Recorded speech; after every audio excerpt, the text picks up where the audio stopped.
Most people believe that somewhere in this world there are perfect lives, perfect choices, perfect people. They believe others move forward without doubt, without weakness, without regret. And they believe that their own cracks make them broken, while everyone else is somehow whole. This story begins the moment that lie collapses. It is about a man who spent his life hiding his flaws and discovered that perfection was never the goal. The city stood on the edge of the sea, built from stone darkened by salt and time. From afar, it looked strong and unshaken, as if nothing could harm it.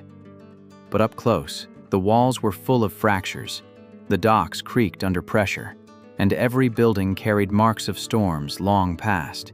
Ships came and went, tides rose and fell, and the lighthouse watched over everything in silence. Elias had lived in this city his entire life. To others, he seemed steady and reliable. He repaired boats, reinforced doors, restored walls after storms. When something broke, people came to him.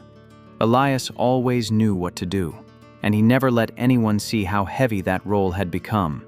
What they did not see was how carefully he hid himself. He believed strength meant control, that dignity meant silence, and that if people saw his doubts, they would stop trusting him. So he learned to carry everything alone. Each morning, Elias rose before the sun.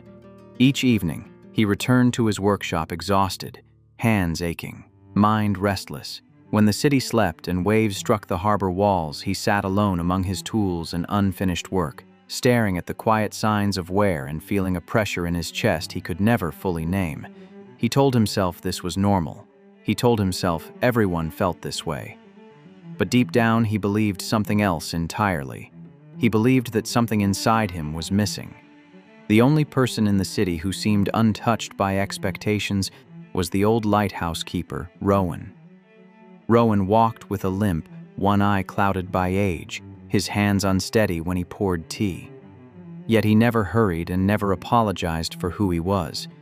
People respected him, but few understood him. One evening after a violent storm, Elias was called to inspect damage near the lighthouse.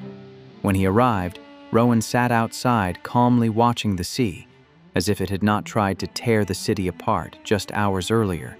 Without turning his head, Rowan told Elias he was late. Elias replied that he came as soon as he could. Rowan smiled faintly and said no, he came when he was ready. That sentence stayed with Elias longer than it should have. As Elias worked, Rowan spoke quietly, almost as if he were speaking to the wind. He said the city survived because it bent, not because it resisted. Stone cracked, wood warped, metal rusted, and anything that refused to yield eventually shattered completely. Elias paused and said, "People did not work that way." Rowan turned toward him with a sharp, knowing look and said people worked exactly that way. They just pretended. They did not. He said flaws showed where pressure lived. Weeks later, the storm returned, worse than before. The harbor flooded, ropes snapped, and part of the seawall collapsed. Elias worked without rest. He gave orders, carried beams heavier than his body should have allowed, and became the center everyone leaned on. People looked at him as if he were unbreakable. That night, alone in his workshop, something inside him finally gave way. His hands shook, his chest tightened. The room spun. For the first time in his life, Elias could not fix himself. He sat on the floor until morning light crept through the windows, ashamed of his weakness and terrified that this moment had exposed him as a fraud.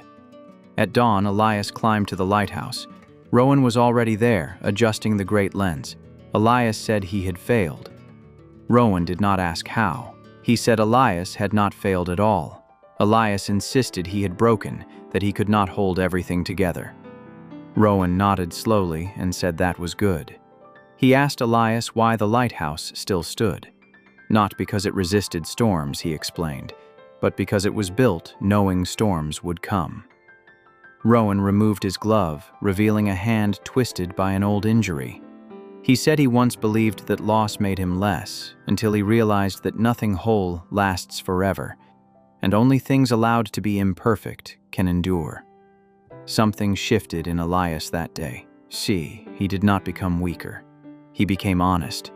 He began asking for help. He admitted when he was tired. He stopped pretending he was untouched by fear or doubt. To his surprise, nothing collapsed. People trusted him more, not less. They saw themselves in him. The city did not change overnight. Walls still cracked, ships still aged, and storms still returned. But Elias no longer feared the fractures, in the city or in himself. He understood now that perfection was not strength, but a fragile illusion. Years later, when Rowan was gone and Elias tended the lighthouse himself, he noticed something he had never seen before. The great lens was not flawless. It was filled with tiny imperfections, bubbles in the glass, uneven edges, subtle distortions. Yet without them, the light would not spread as far. Elias smiled, finally understanding what had always been true. No one is whole. No life is perfect. And that is not a failure. That is how light travels.